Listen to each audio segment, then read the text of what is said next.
कि अगर एमएसपी की गारंटी का कानून दिया जाएगा तो भारत सरकार को लगभग 17.5 करोड़ रुपया चाहिए होंगे। देश की इकोनॉमी के ऊपर 17.5 करोड़ रुपए का और बोझ पड़ने वाला है। 23 फसलों के ऊपर हम एमएसपी की गारंटी का कानून मांगते हैं। देखिए, किसी ने ये कह दिया, जो किसानों के खिलाफ बोलने वाले लोग हैं, उन्होंने ये कह दिया कि 17.5 करोड़ चाहिए। इससे कमाई हुई, इनकम हुई सरकार को, क्योंकि ये बहुत ज्यादा ऊपर रेट पे बिकी थी। आज हम इस वीडियो के माध्यम से पूरे देश के किसानों के पास ये एक मैसेज पहुंचाना चाहते हैं कि जो हम एमएसपी की गारंटी का कानून मांग रहे हैं, या जो हम डॉक्टर स्वामीनाथन की रिपोर्ट के अनुसार फसलों का भाव मांग रहे हैं, उसकी जब बात की जाती है तो बहुत सारे तथाकथित बुद्धिजीवी और इकोनॉमिस्ट आगे आते हैं और इस बात का बवाल खड़ा कर देते हैं कि अगर एमएसपी की गारंटी का कानून दिया जाएगा तो भारत सरकार को लगभग 17.5 करोड़ रुपया चाहिए होंगे। उनका कहने का मतलब ये होता है कि देश के खजाने के ऊपर, देश की इकोनॉमी के ऊपर 17.5 करोड़ रुपए का और बोझ पड़ने वाला है, ये कहते हैं और बहुत बड़ा बवाल खड़ा कर देते हैं। और पूरे देश के लोग, जिन बेचारों को इसके आंकड़े के बारे पता नहीं, इसकी सच्चाई के बारे पता नहीं, वो किसानों के अंदर और किसानों के प्रति अपने अंदर गलत परसेप्शन बना लेते हैं, गलत समझ बना लेते हैं कि भाई ये तो किसान गलत मांग कर रहे हैं। आज इसी के ऊपर चर्चा करने के लिए, कुछ बातें करने के लिए हम आपके सामने आए हैं कि देखिए, 23 फसलों के ऊपर हम एमएसपी की गारंटी का कानून मांगते हैं। हमारा सभी फसलों के ऊपर हम बार बार चर्चा कर रहे हैं, हमारी टीम चर्चा कर रही है, विचार कर रही है बहुत गहनता के साथ। सवाल ये है कि ये जो लोग बात कहते हैं, इसमें कितनी सच्चाई है। वास्तव में क्या सच में यही 17.5 करोड़ रुपया चाहिए क्या किसान की सभी पूरी की पूरी 23 की 23 फसलें खरीदने के लिए, या बात कुछ और है। देखिए, किसी ने ये कह दिया, जो किसानों के खिलाफ बोलने वाले लोग हैं, उन्होंने ये कह दिया कि 17.5 करोड़ चाहिए। एक इकोनॉमिस्ट ये कहता है कि केवल 1.5 करोड़ रुपया चाहिए। एक उससे भी आगे जाकर ये कहता है कि केवल 50,000 करोड़ रुपया चाहिए। और एक भाई ने तो उससे भी आगे जाकर कह दिया कि केवल 20,000 करोड़ रुपया चाहिए और पूरी की पूरी 23 की 23 फसलें की खरीदी की जा सकती है।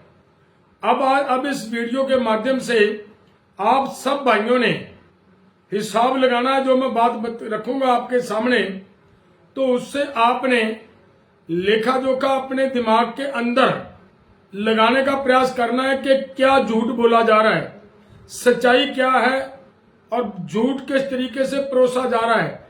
किसान को मारने के लिए और किसान की जमीनें, किसान की जायदाद कारपोरेट्स को सौंपने के लिए किस तरीके से वो लोग किसान के खिलाफ अपनी बयानबाजी करते हुए ये बता रहे हैं कि 17.5 करोड़ रुपया चाहिए।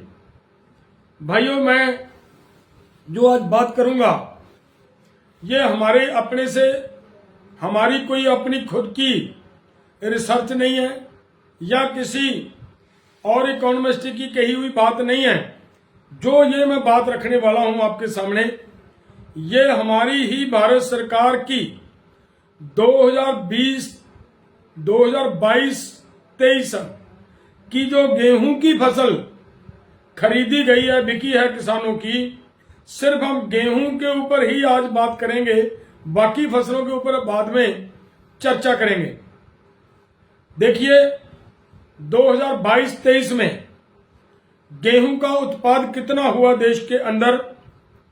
टोटल गेहूं 1105.54 लाख मीट्रिक टन गेहूं पैदा हुआ 2022-23 में।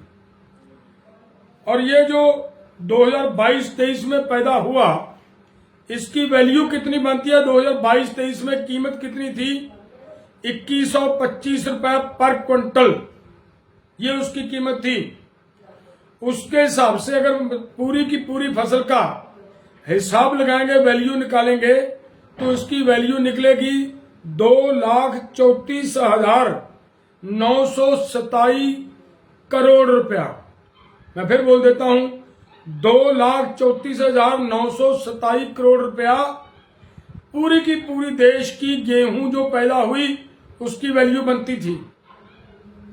और उसके ऊपर अगर आप आगे विचार करोगे तो इन्हीं के ही एक सर्वे या सरकार का, इन्होंने एक सर्वे करवाया, इन्होंने एक स्टडी करवाई कि भाई देश के अंदर जितनी गेहूं पैदा होती है, कितनी लोग घर पे रखते हैं, अपनी डोमेस्टिक डिमांड के लिए यूज करते हैं। तो वो जो इनकी रिसर्च है, वो जो इनकी स्टडी है, वो ये बताती है, 2005 की स्टडी है, कि भाई 36.68% पूरे प्रोडक्शन का देश का किसान अपने घर पे खाने के लिए, अपने पशुओं के लिए, अपना आगे की फसल के सीड के लिए, कुछ अपने मजदूर भाइयों के लिए, कुछ और इस्तेमाल करता है वस्तुओं में, कहीं कुछ उसकी जब वो कटाई करता है तब उसका खेत में खराब हो जाता है, कुछ रास्ते में जाता है मंडी में लेकर, जब तब रास्ते में कुछ उसका नुकसान हो जाता है, जब मंडी में ले जाता है कुछ नुकसान वहां पे हो जाता है। ये पूरे का पूरा हिसाब किताब जब लगाया उन्होंने, तो उसमें ये निकला कि 36.68% गेहूं मार्केट में, बाजार में आई ही नहीं। और ये जो गेहूं नहीं आई, इसकी वैल्यू बनती है 86,170 करोड़ रुपए।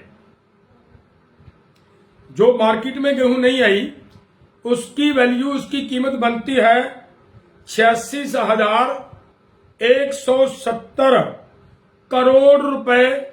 उसकी वैल्यू बनती है, उसकी कीमत बनती है, जो किसान ने अपने घर पे रख ली, सरकार को कोई पैसा नहीं देना पड़ा इसके ऊपर। जो सरकार ने खरीदी कितनी, उस पर अगर चर्चा करें तो भाइयों, सरकार ने खरीदी, केवल एफसीआई ने जो खरीदी 2022-23 में, वो खरीदी 262 लाख मीट्रिक टन।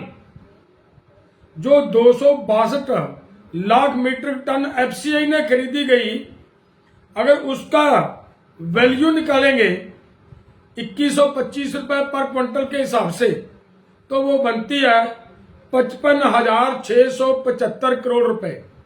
उसकी वैल्यू ये बनती है, जो सरकार ने पे किया देश के किसानों को, वो ये बनता है। उसके आगे सरकार को इससे क्या निकला, क्या बचा, मैं वो बात कहना चाह रहा हूं। उसी साल इसमें से सरकार ने 71 लाख मीट्रिक टन गेहूं को ऑक्शन के ऊपर, बोली के ऊपर बेच दिया आगे। वो जब बेचा जा रहा था, उसकी जो इन्होंने मिनिमम प्राइस तय की थी, वो एमएसपी जो 2125 रुपए पर क्विंटल थी, यहां से शुरू की थी कि इसके ऊपर इससे खरीदनी पड़ेगी जो खरीदेगा। इसका मतलब यह निकलता है इसमें भी कोई नुकसान नहीं हुआ। 71 lakh metric ton, 262 lakh metric ton दे विचों 71 लाख मीट्रिक टन गेहूं 2125 रुपए पर क्विंटल के हिसाब से ऊपर रेट पर बिकी। इनकी घाटा पड़ने का तो सवाल ही नहीं पैदा होता, सगों इसकी बजाय इससे कमाई हुई, इनकम हुई सरकार को, क्योंकि ये बहुत ज्यादा ऊपर रेट पे बिकी थी।